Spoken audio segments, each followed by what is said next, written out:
Halo semuanya, selamat datang kembali di channel Ngapain Touring. Kali ini kita bahas yang ringan-ringan lagi, bukan perbaikan. Tapi kalau nggak diperbaiki, menjengkelkan suaranya.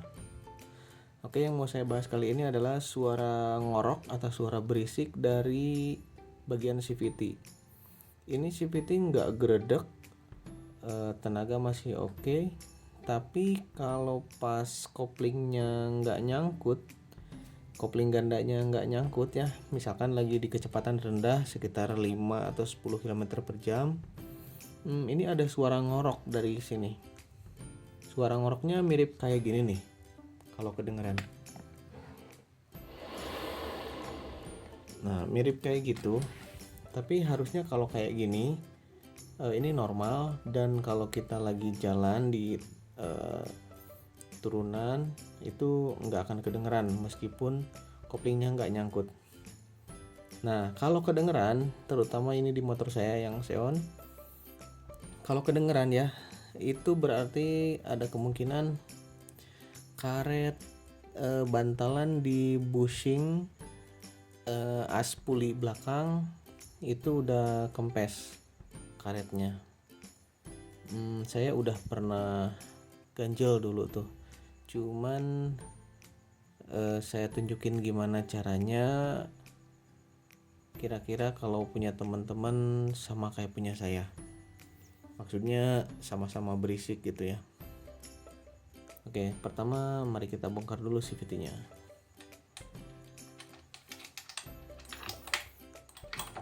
Seperti biasa kalau buka CVT ya nggak jauh-jauh dari kunci 8 dan kunci 10.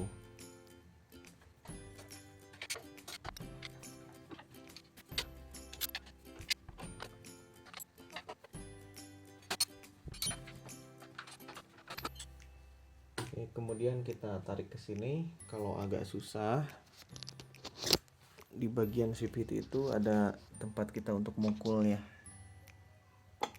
Nah, ini bisa dipukul ke arah luar, atau ini juga bisa dicongkel nih ke arah luar. Dipukul atau dicongkel kalau susah aja ya. Kalau mudah nggak usah.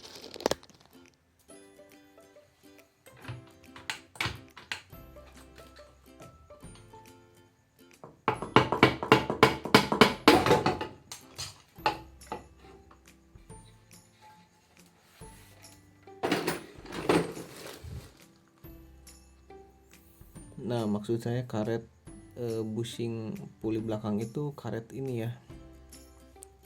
Ini tuh biasanya karetnya kempes. Jadi besi ini, bushing ini nempel langsung ke lahar yang ada di CVT, yang ada di cover CVT. Nah, dua karet ini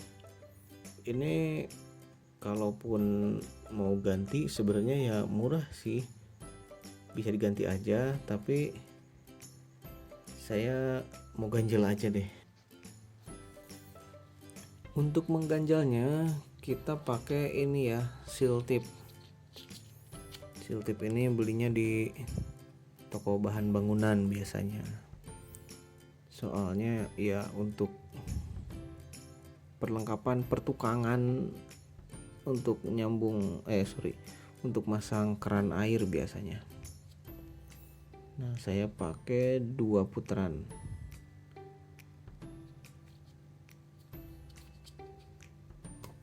Oke, ini 1, 2 putaran, dan ini juga.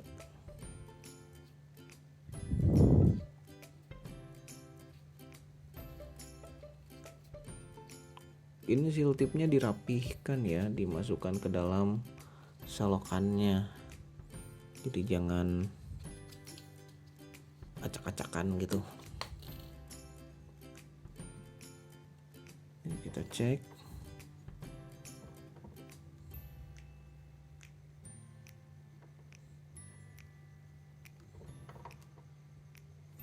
Oke, udah. Kalau udah, kita pasang karetnya.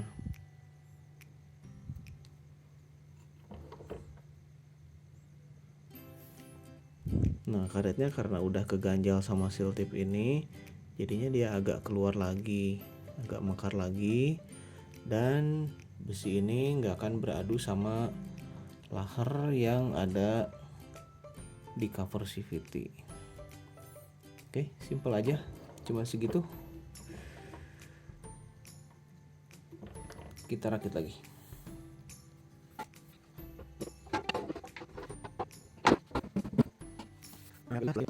Nah, bagian ini tuh ada yang harus nyantol, ini harus nyantol ke dalam itu ya.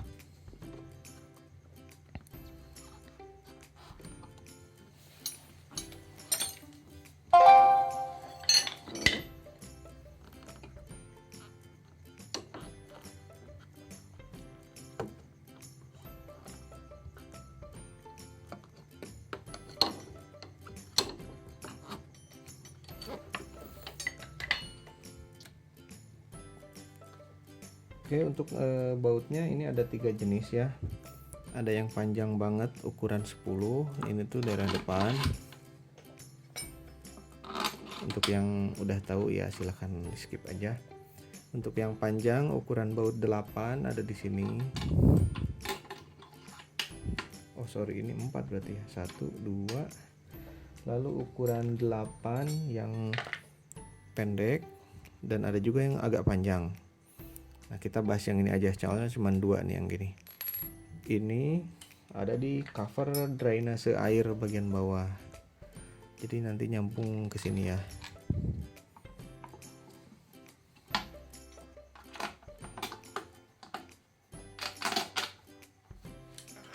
Itu ada 2. Lalu sisanya sama aja, semua sama.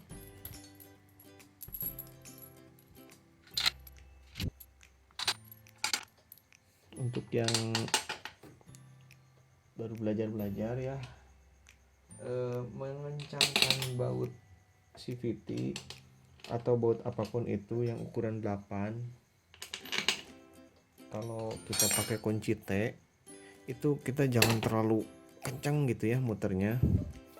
Soalnya kalau baut 8 itu biasanya nempel ke frame aluminium, dratnya itu gampang gampang dol gitu ya, gampang selek. Jadi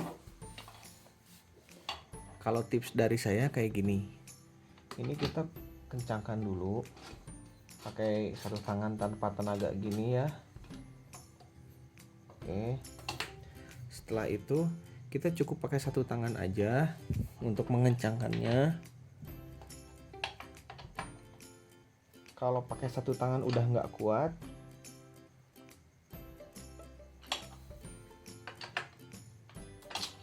udah, itu berarti udah kenceng. Jangan lebih kenceng pakai 2 tangan gitu ya, atau pakai kunci yang lebih panjang itu jangan. Nanti dratnya sobek, bukan sobek, nanti dratnya rusak, selek. Itu tadi contoh di tengah ya, ini langsung saya kencengin soalnya bagian tengah nggak masalah. Kalau untuk bagian pinggir kita pasang dulu bautnya, itu asal nempel dulu, nanti dikencangkannya sedikit-sedikit secara menyilang atau muter.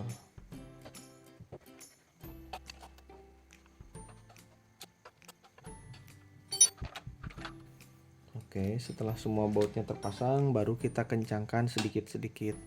Saya kayaknya mau muter aja deh.